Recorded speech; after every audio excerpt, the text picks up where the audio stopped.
Welcome back to the channel, dear friends.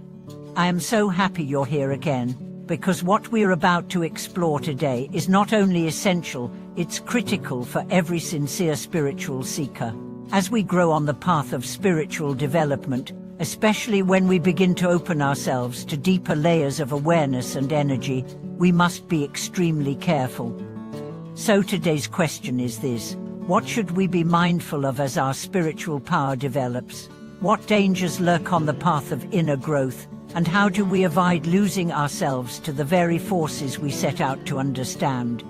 This topic may sound mysterious, but it's deeply grounded in real experiences. Today I'm going to share a story that changed how I viewed my own spiritual path.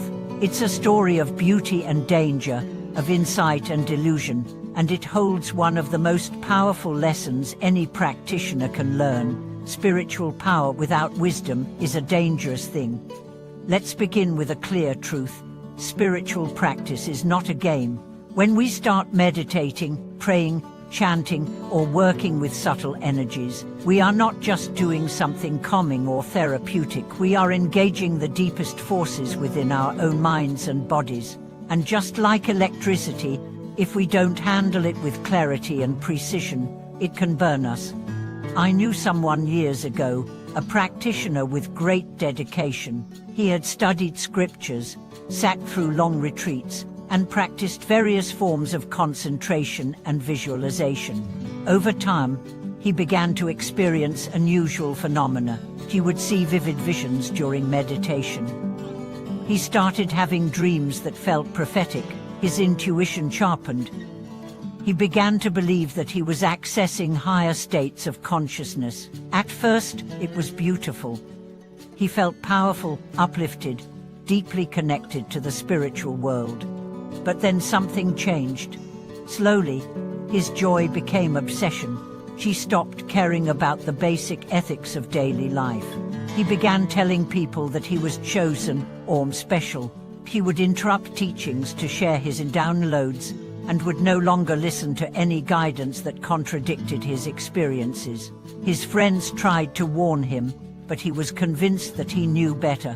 Eventually, his mind became unstable. His visions turned dark. He became paranoid.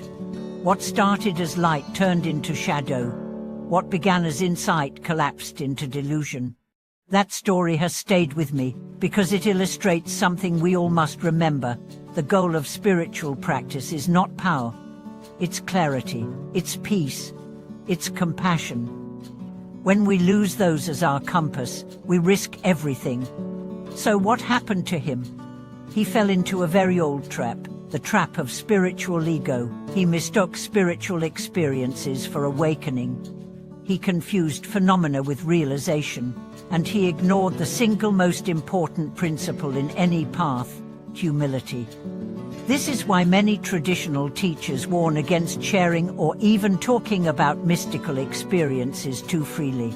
Not because these experiences are bad, but because they are not the kind. They can become distractions, seductions. They can make us believe we've arrived when we've only just begun. One of the most dangerous moments on any spiritual journey is when you start to feel powerful, not strong in a grounded, peaceful way, but powerful in an inflated, separate from others way. That's when you know you've taken a wrong turn, because real spiritual maturity makes you more humble, not less, more compassionate, not more distant, more grounded, not more grandiose. And so, let's talk about how to avoid this trap.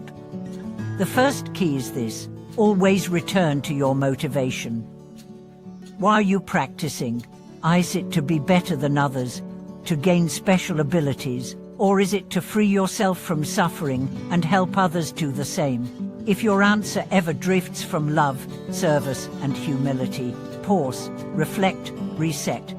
Second, surround yourself with people who will tell you the truth. Not just those who admire you, but those who challenge you. Community is a mirror. Sangha keeps us honest. The right people will keep your feet on the ground while your head reaches for the sky. Third, stay close to the basics. Ethical conduct, kindness, simplicity. These are not boring, they are your lifeline. They are the foundations that hold all the higher teachings. Without them, any mystical experience is like a castle built on sand. Fourth, be wary of spiritual materialism. This term, coined by Hoji Trungpa, describes the tendency to turn spirituality into another ego game. You collect teachings, titles, initiations, and experiences like trophies. But the ego has only changed costume, it's still in control. Real practice means dismantling ego, not decorating it. Fifth, honor the path of discipline. Spiritual energy can be overwhelming. Without structure, it can consume you. Just as a river needs banks to flow, your practice needs boundaries. Regular schedule, ethical guidelines, a teacher you trust, a tradition you honor. These hold you steady when things get intense. Sixth, learn the difference between clarity and excitement. Just because something feels powerful doesn't mean it's wise. Sometimes the most profound insights are quiet, simple, even boring. They don't shake the ground, but they change your life. Learn to value stillness over spectacle. And seventh, always keep questioning, especially yourself. Dat, when used properly, is a safeguard. It helps you test your experiences. It protects you from getting lost. Trust is important, but so is discernment. Let me return to the story I shared at the beginning. After years of struggle, that practitioner finally sought help. He met a humble monk who simply told him to stop all advanced practices and return to the breath, to walk, to clean, to serve. Slowly, his mind calmed. Slowly, his heart opened again. The light returned not in visions, but in the quiet peace of each moment. And that peace stayed, because this time it was real. So my message to you is this: practice with devotion, but also with care. The deeper you go, the more gentle you must become. Respect your mind, respect the path, and always remember the true signs of spiritual growth are kindness, patience, and a quiet joy that doesn't need to be seen. Some of the greatest masters I've met were not famous. They weren't flashy. They didn't speak much. But when you sat near them, something softened. Your breath deepened. Your heart felt safe. That is power. That is realization. That is what we aim for, what light shows, but luminous presence. In your journey, there will be times when you feel lost, when your practice seems dry, or when strange experiences arise that make you question everything. In those moments, do not panic. Return to your breath, bow to the teachings. Trust in the long arc of awakening. Know that even the wildest storms pass, and the sun always returns. Thank you for watching this video. If you've encountered strange or intense experiences in your practice, I would love to hear about it in the comments. Let's learn from each other. Let's remind one another that we are not alone, and that the path, while mysterious, is also safe when walked with care. Please like this video, subscribe to the channel, and share it with anyone who might be navigating powerful inner experiences. Together, we can support one another in staying steady, sincere, and awake.